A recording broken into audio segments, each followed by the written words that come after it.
if there's anything I can do to help you direct traffic, because I found that the art of manifesting, which is really important and very key to this work, because ultimately we want what we want. So part of getting it is the understanding of how to get what we want. Like, how are we going to show up that's going to allow us to receive, for one thing, the thing that we're asking for. That's just the beginning. Can you let yourself have it? And then once you get to a place that's, okay, well, maybe I can, then comes a, how am I going to set this up? Because you're setting it all up anyway. Everything that you think, every bus that you drive, the direction you drive it, all of those decisions that you make are either going to help you get what you want or keep it from you. So, based on no such thing as a neutral thought. Every thought you think is either negative or positive, one or the other. So wherever that direction that you go in, you're going to watch how you're manifesting based on what's originally showing up in here. Where this comes from, where this starts from, is usually the seed that we birth ourselves into. And what I'm talking about that isn't just the self, like you know it. It's the personality that starts to form itself as the you that you've been named becomes present to your life. You show up. You realize that there's separation between you and your mother, and that you have choices. You have your own will.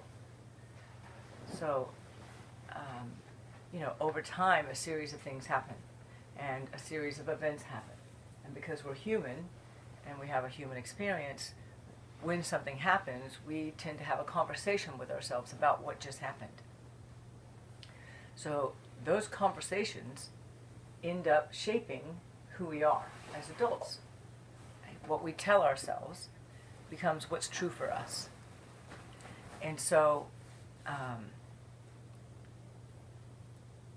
just because we've told ourselves something that's true for us then doesn't mean that it's true for us now.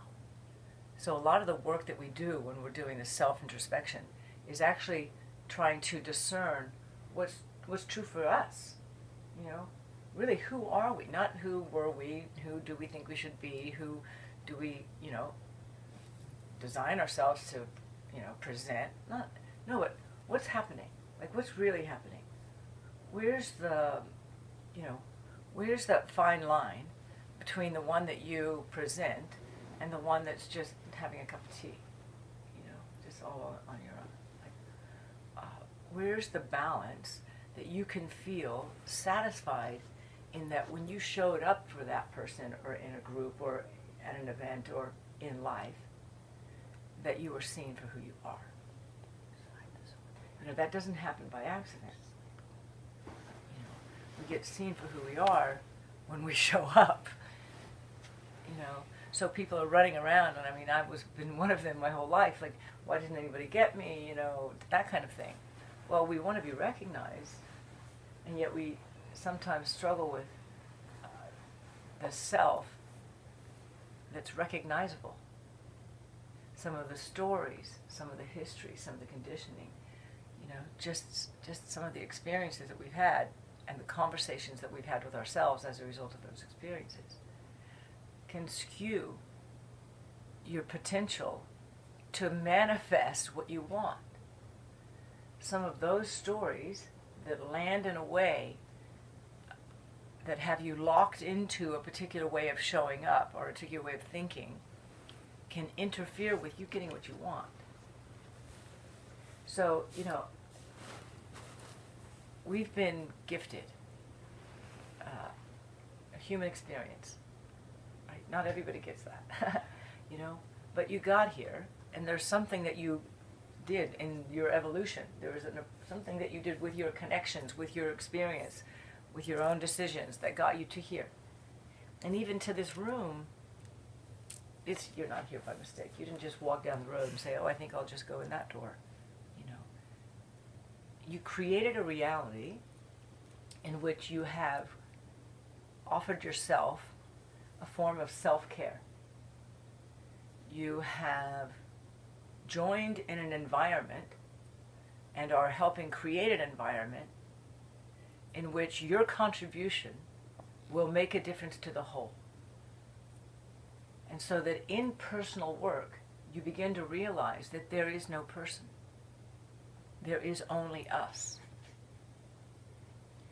And that comes not from something we're doing out here, or from something you're reading or something you're hearing.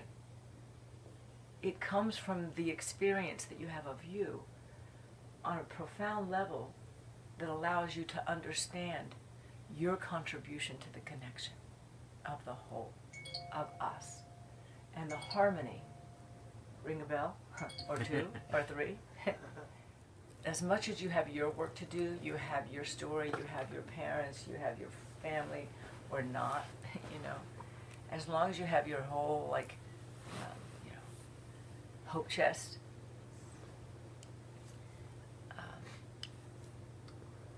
the stories that you have are just stories. The experiences that you had are real. But everything that you've told yourself about that experience is made up. That's the good news. And I'll tell you why that's the good news. If you put that in the same reality with that you're creating your own reality, then you can use the conversations that you originated for whatever reason you needed to survive that experience, and you can reshape the conversation. You can find meaning in that previous experience that gives you freedom rather than keeps you stuck in a loop. So sometimes in this work we talk about loops.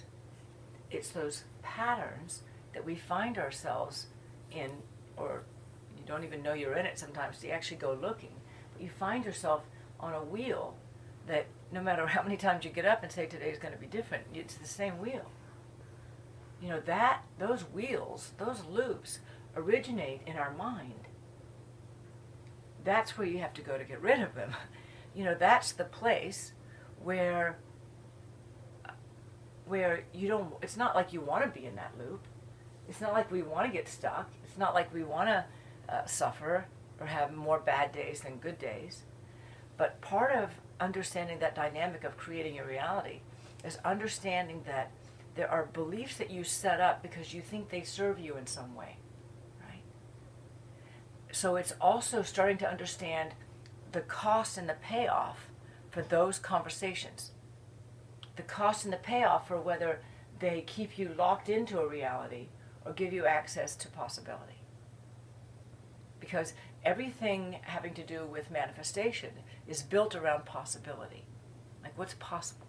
What can we manifest? We. So this is fun. Thanks for coming. I get to do what I love to do. I get to be part of a whole. So where's the worry come from? It comes from the lack of trust. When we know everything's okay, we base our decisions based on the reality that, everything's okay? Oh, okay. Everything's okay. So, again, back to, I get to create my reality?